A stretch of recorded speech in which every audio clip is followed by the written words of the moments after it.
नमस्कार साथियों। महाराष्ट्र की 288 विधानसभा सीटों पर आज महासर्वे जारी हो गया है। जी हाँ मेरे भाइयों, आपने बिल्कुल ही सही सुना है। अगले साल ऐसे में महाराष्ट्र के विधानसभा चुनाव होने वाले हैं और आज सर्वे जारी हो गया है। इस सर्वे ने कई बड़े नेताओं की रातों की नींद हैरान कर दी है, क्योंकि सर्वे के मुताबिक कौन सा गठबंधन सर्वे की सरकार बनता हुआ नजर आ रहा है। कौन सी गठबंधन की रातों की नींद हो रही है हैरान, क्योंकि बीजेपी और सिद्धगुट मिलकर अपनी सरकार बनाएंगे या फिर एमईबी का महागठबंधन मिलकर सरकार बनाएंगे, ये बनाने वाला है। आपको बता देते हैं कि आज की तारीख से आगे अगर कभी भी चुनाव होते हैं तो 2023 में भी चाहे चुनाव जाए, लेकिन सरकार इस सर्वे के मुताबिक ही बनेगी। ये सर्वे जो जारी हुआ है वो सर्वे महाराष्ट्र की सबसे अच्छी सर्वे है, जो आज तक वो सर्वे में से जनता से अपने मत और देकर चुनाव से पहले ही अपनी सरकार बना ली है। क्योंकि आज इस सर्वे के मुताबिक हम बता देते हैं कि कौन सी पार्टी बनने वाली है सरकार। इससे पहले आप इस चैनल पर नए हो तो हम आपके लिए दिन रात मेहनत करते हैं, ऐसे में हमारे लिए एक तो सब्सक्राइबर जरूरी बनेगा। और आप भी अगर इस वीडियो महाराष्ट्र से देख रहे हो तो हमें कमेंट बॉक्स में जाकर ज़रूर बताना कि अगली सरकार किसकी बनने वाली है। और महाराष्ट्र में 2023 और 24 में जो विधानसभा की सीटें हैं उसमें चुनाव होने वाले हैं। मेरे भाइयों, आप ले चलते हैं पालनपुर ज़िले की बात करते हैं, उसमें 4 सीटें हैं, लेकिन करते हैं तो एक सीट नज़र आ रही है। शिवसेना की बात करते हैं तो एक सीट नज़र आ रही है, लेकिन एनसीपी की बात करते हैं तो एक सीट नज़र आ रही है। कांग्रेस की बात करते हैं तो एक सीट नज़र आ रही है। अन्य पार्टियों की 0 सीट नज़र आ रही है। मेरे भाइयों, पालनपुर से हम ले चलते हैं आगे महासर्वे की तरह। मेरे भाइयों बने रहिए।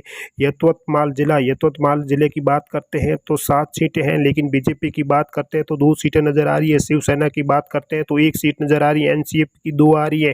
कांग्रेस की 2 सीटें आ रही है। अन्य पार्टियों की बात करते हैं तो 0 सीट नज़र आ रही है। मेरे भाइयों आगे ले सकते हैं सतारा जिले की बात करते हैं तो कुल 8 सीटें हैं, लेकिन बीजेपी की बात करते हैं तो 3 सीटें नज़र आ रही है। शिवसेना की बात करते हैं तो 2 आ रही है। एनसीपी की बात करते हैं तो 1 आ रही है। कांग्रेस की बात करते हैं तो 2 आ रही है, लेकिन अन्य पार्टियों के साथ में बात करें तो 0 सीट नज़र आ रही है। मेरे भाइयों आगे ले चलते हैं मुंबई जिले की बात करते हैं। देखिए मेरे भाइयों, 26 सीटें हैं, लेकिन 26 सीटों में से बीजेपी की खाते में 10 सीटें जाती हुई नजर आ रही है। शिवसेना के खाते में 4 सीटें जा रही है, लेकिन एनसीपी के खाते में 4 सीटें नजर आ रही है। मेरे भाइयों कांग्रेस के खाते में 5 सीटें आ रही है। अन्य खाते में 0 सीटें जाती हुई नजर आ रही है। मेरे भाइयों मुंबई जिले से हम ले चलते हैं पुणे जिले की ओर। देखिए मेरे भाइयों बने रहिए चैनल पर। अभी तक चैनल को सब्सक्राइबर नहीं किया तो जल्दी कर लीजिए। मेरे भाइयों 21 सीटें है पुणे जिले में, लेकिन बीजेपी की बात करते हैं तो 9 सीटें खाते में नजर आ रही है। लेकिन शिवसेना की बात करते हैं तो 3 सीटें जा रही है नजर आ रही है। लेकिन एनसीपी की बात करें तो 7 सीटें जा रही है। कांग्रेस के खाते में 2 जा रही है। अन्य खाते की बात करते हैं तो 0 सीटें जाती है मेरे भाइयों।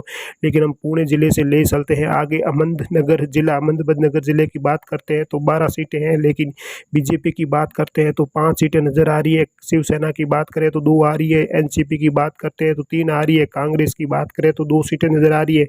अन्य पार्टियों की हम साथ में बात करें तो 0 सीटें नजर आ रही है। मेरे भाइयों अहमदनगर से हम ले चलते हैं नासिक जिले की बात करते हैं। मेरे भाइयों बने रहिए चैनल पर। अभी तक आपने चैनल को सब्सक्राइबर नहीं किया तो जरूर कर लीजिए। मेरे भाइयों हम नासिक जिले की बात करने वाले हैं आगे। मेरे भाइयों बने रहिए चैनल पर। आज तक आपने नासिक जिले की बात करते हैं तो 15 सीटें हैं, लेकिन बीजेपी की बात करते हैं तो कुल 6 सीटें नजर आ रही है खाते में जाती हुई। लेकिन शिवसेना की बात करते हैं तो 3 आ रही थी, लेकिन एनसीपी की बात करते हैं तो आ रही थी। लेकिन हम उस्मानाबाद जिले की बात करते हैं तो 4 सीटें हैं, लेकिन बीजेपी के खाते में 1 आ रही है। शिवसेना के खाते में 0 आ रही है। एनसीपी की बात करते तो 1 आ रही है, लेकिन कांग्रेस के खाते में 2 आ रही है। लेकिन अन्य खाते में बात करें तो 0 सीटें नजर आ रही है। मेरे भाइयों आगे हम ले चलते हैं माँ सर्वे की तरह। वर्धा जिले में 4 सीटें हैं, लेकिन बीजेपी के खाते में 1 सीट जा रही है। शिवसेना के खाते में 2 जा रही है, लेकिन एनसीपी खाते में 0 सीट जा रही है। कांग्रेस के खाते में 1 सीट जा रही है, लेकिन अन्य खाते की बात करते हैं तो भी 0 सीटें नजर आ रही है। मेरे भाइयों आगे ले चलते हैं वर्धा जिले से आगे नागपुर की बात करते हैं तो 12 सीटें हैं, लेकिन बीजेपी की बात करें तो 5 आ रही है। शिवसेना की बात करें तो 2 आ रही है, लेकिन एनसीपी की बात करें तो 3 आ रही है। कांग्रेस के खाते में 2 सीटें आ रही है।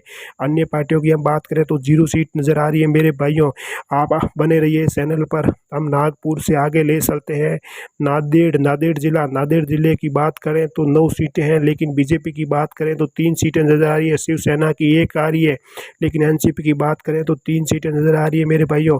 लेकिन कांग्रेस की बात करते हैं तो 2 सीटें नज़र आ रही है, अन्य पार्टियों की बात करें तो 0 सीटें नज़र आ रही है मेरे भाइयों।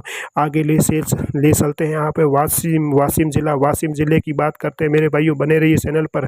3 सीटें हैं, लेकिन बीजेपी की बात करें तो 1 सीट आ रही है, शिवसेना की बात करें तो 1 सीट आ रही है, लेकिन एनसीपी की बात करें 1 आ रही है। कांग्रेस के खाते में 0 सीटें नज़र आ रही है, लेकिन अन्य खाते के में 0 सीटें नज़र आ रही है मेरे भाइयों। वासिम ज़िले से हम आगे ले चलते हैं, महा सर्वे की दे दी यानी नंदूरबार जिला की बात करते हैं तो 4 सीटें हैं, लेकिन बीजेपी के खाते में 1 सीट आ रही है, शिवसेना के खाते में 0 सीटें जा रही है, लेकिन एनसीपी खाते में 2 सीटें जा रही है, कांग्रेस के खाते में 1 सीट जा रही है, अन्य खाते में भी 0 सीटें जाती हुई नजर आ रही है मेरे भाइयों। आगे ले चलते हैं सागली जिले की बात करते हैं मेरे भाइयों, बने रहिए चैनल पर। अभी तक सब्सक्राइबर नहीं किया है तो ज़रूर करिए। सांगली जिले में 8 सीटें हैं, लेकिन बीजेपी की बात करते हैं तो 3 सीटें नज़र आ रही है, शिवसेना की बात करें तो 2 सीटें नज़र आ रही है, एनसीपी की बात करें तो 2 सीटें नज़र आ रही है, कांग्रेस की बात करें तो 1 सीट नज़र आ रही है, अन्य पार्टियों की बात करें तो 0 सीटें नज़र आ रही है मेरे भाइयों।